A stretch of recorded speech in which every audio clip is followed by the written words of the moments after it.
โรงเรียนอาคารเรียนซี่นี้พอคุ้นๆบ่ทุกคนก็มีธงชาติลาวธงชาติไทยเนาะมิตรภาพลาวไทยผู้ใดอยากได้คำตอบไปเบิ่งไปชมอยู่ในคลิปในช่อง YouTube ของครูอรดาได้เลยเด้อ กับทักทายสบายดีและสวัสดีพ่อแม่พี่น้องโมสครูสุขคนเนาะยินดีต้อนรับเข้าสู่ช่องของครูอรดาเช่นเก่าเช่นเคยคลิปนี้ขอจะพาทุกคนมาชมกิจวัตรประจำวันสิ่งที่น้องๆนักเรียนโรงเรียนโรงเรียนที่ครูออสอนเนาะนี่คือโรงเรียนมช.ชนเผ่าแขวงบ่อแก้วเนาะเมืองห้วยทรายแขวงบ่อแก้วถึงติดกับอำเภอเชียงของจังหวัดเชียงรายนี่คือภาพบรรยากาศน้องๆรวมแถวเนาะหลังจากที่เอาธงขึ้นเอาธงห้องเพลงชาติเอาธงขึ้นแล้วก็ครูอาจารย์ก็ให้คำโอลมสั่งสอนน้องๆนักเรียนเนาะแล้วก็ชั่วโมงพักผ่อนหลังจากที่ว่าเอาธงขึ้นแล้วก็ศึกษาอบรมนักเรียนน้องๆนักเรียนก็ขึ้นห้องอันนี้จะเป็นภาพบรรยากาศที่ครูถ่ายตอนน้องๆนักเรียนเลิกโรงเรียนแล้วเนาะหลังจากเลิกโรงเรียนแล้วน้องๆก็ไปเปลี่ยนเครื่องบางน้องก็บ่ได้เปลี่ยนบางน้องก็เปลี่ยนเครื่องแล้วก็มาเก็บขี้เหงื่อหรือว่ากวาดขี้เหงื่อเนาะพยายามปลุกฝังน้องๆตั้งแต่น้อยสอนน้องๆให้รู้จักรักษาความสะอาดเนาะเก็บกวาดขี้เหงื่อนี่ก็เป็นครูสอนอยู่โรงเรียนนี้คือกันเนาะเป็นเพื่อนครูโอเองภาพบรรยากาศน้องๆทำความสะอาดอยู่หน้าโรงเรียนก็จะเป็นประมาณนี้ทุกคนน้องๆจะได้กวาดแบบนี้ทุกมื้อเลยเนาะได้เก็บขี้เหงื่อ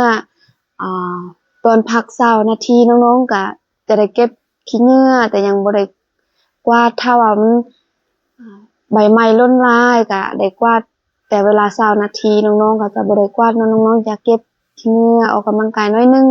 ประมาณนั้นน่ะแต่อันนี้หลังเลิกโรงเรียนเนาะน้องๆก็จะพากันกวาดใบไม้ที่ว่าหล่นครูอาจารย์แต่ละคนก็พากันเบิ่งน้องๆนักเรียนของนักเรียนหรือว่าลูกศิษย์ของตัวเองเนาะเป็นครูประจำชั้นห้องใดก็นำพาน้องๆนักเรียนทำความสะอาดเนาะกวาดห้องเรียนล้างห้องเรียนหรือว่าอนามัยกวาดใบไม้หล่นตามโรงเรียนแล้วก็พาน้องๆไปเฮ็ดสวนผักเนาะบางก็แล้วแต่เวียกแต่ละมื้อทางโรงเรียนเนาะหน่วยงานออกให้งานเพิ่นก็จะแจ้งเวียกว่าแต่ละห้องได้เฮ็ดหยังเนาะแต่ละมื้อต้องมีเวียกต้องได้เฮ็ดเนาะเพราะว่าเพื่อฝึกให้น้องๆได้เรียนรู้ดุหมั่นขยันเพียรคู่กับการศึกษาร่ำเรียนแล้วก็ให้มีวินัยในการเก็บกวาดขี้เหงื่อของแต่ละน้องแต่ละคนเนาะนี่ก็เป็นหน้าห้องการแล้วก็หน้าโรงเรียนหน้าชั้นเรียนห้องม.1 ม.2 แล้วก็หน้าเดินบ้านว่าแต่ละมื้อน้องๆก็พากันเก็บขี้เหงื่อแบบนี้แล้วก็แรงมาพวกน้องๆก็พากันซ้อมบ้านเตะบ้านซ้อมกีฬาอยู่โรงเรียนของพวกเราก็พาน้องๆเฮ็ดกิจกรรมหรือว่าออกให้งานเก็บขี้เหงื่อบ่ว่าแต่จะอยู่โรงเรียนเนาะอยู่หอพัก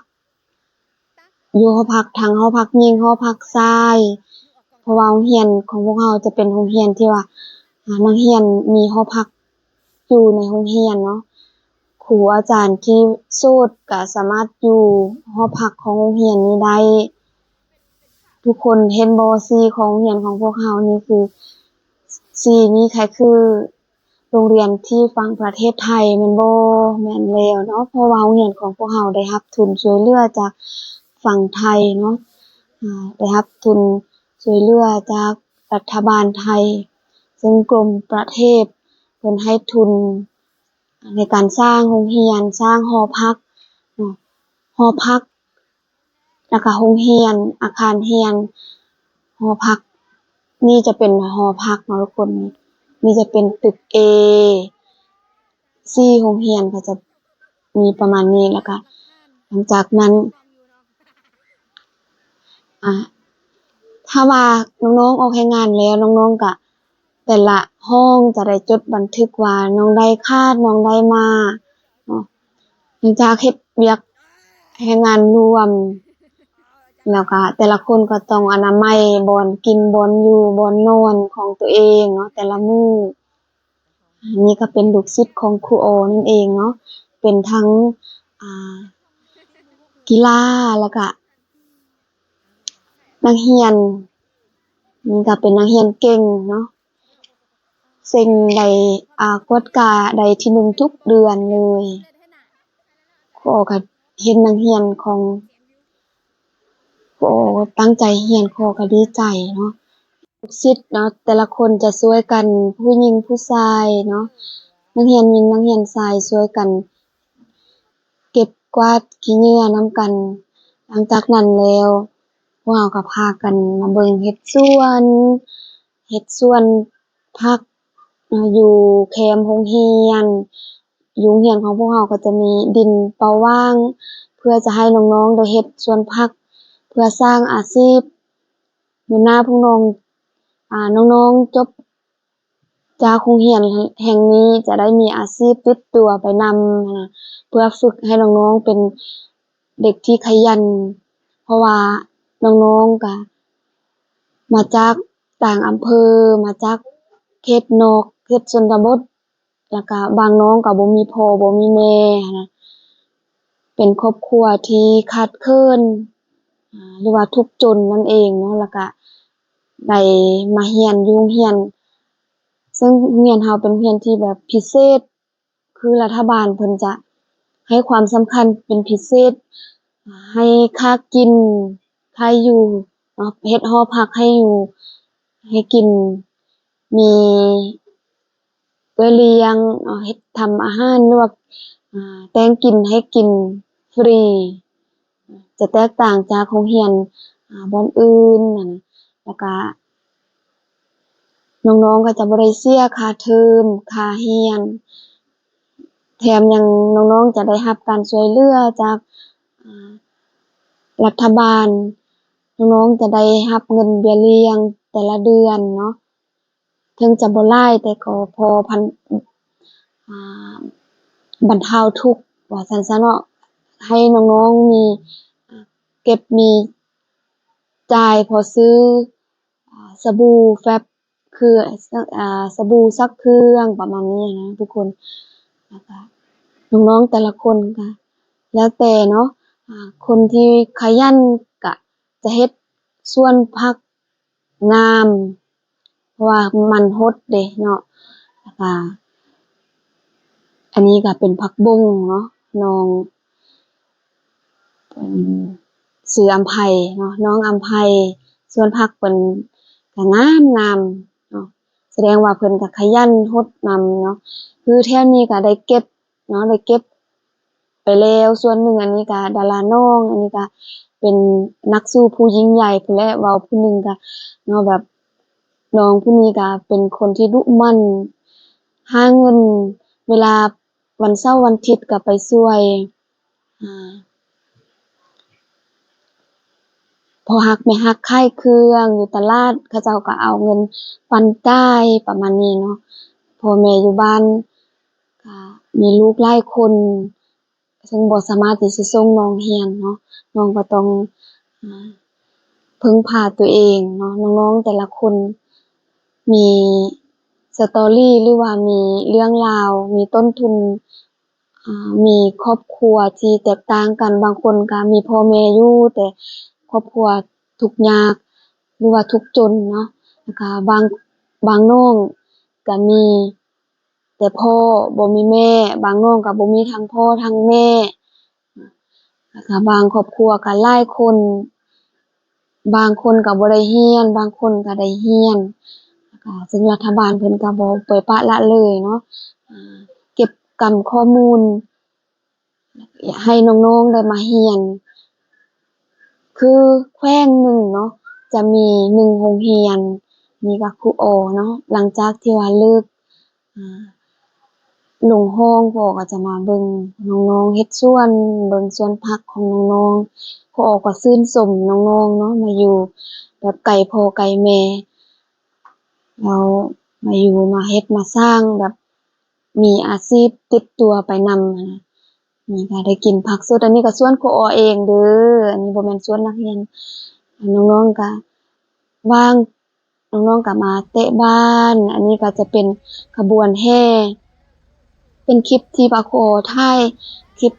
ขบวนแห่นักกีฬาที่ไปแข่งอยู่แขวงสารวัตรได้เนาะได้แชมป์เนาะได้เหรียญทองเหรียญคำเหรียญเงินเนาะทุกคนนี่น้องๆก็จะแห่กันอ้อมเมืองห้วยทรายอันนี้ก็จะอ้อมโรงเรียนเฮาก่อนพ่อก็ดีใจเนาะเห็นนักเรียนที่มีความสามารถญาติได้เหรียญคำแข่งขันกีฬาญาติได้เหรียญคำมาสู่แขวงของพวกเราแล้วก็เป็นโรงเรียนก็เป็นนักเรียนของโรงเรียนของพวกเราเนาะอันนี้ก็จะเป็นนักกีฬานี่ผู้นี้ได้เหรียญคำเนาะนี่นางก็ดีใจเพิ่นได้เหรียญคำซึ่งเป็นนักกีฬาไปแข่งแต่ละปีเนาะแต่ละแขวงน้องก็ได้เหรียญคำแต่ว่าครูอ้อมาสอนอยู่โรงเรียนแห่งนี้ได้2เทอมหรือว่า2ปีปีนี้น้องก็อยู่ม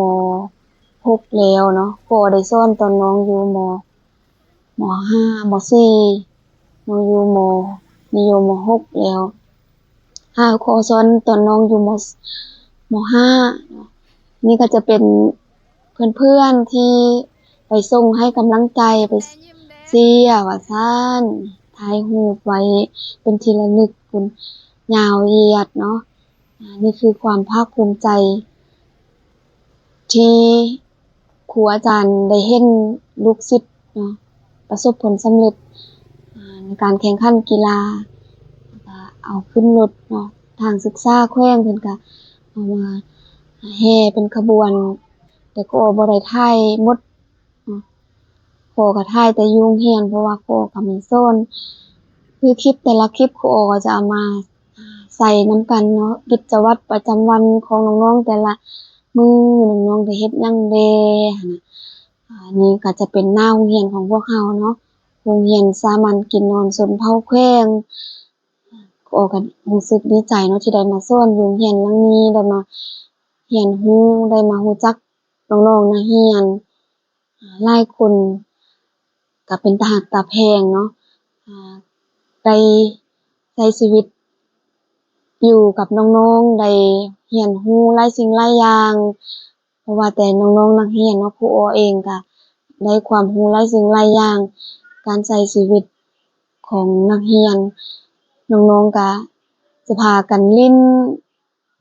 ยามว่างครูก็มีเวลาได้ถ่ายคลิป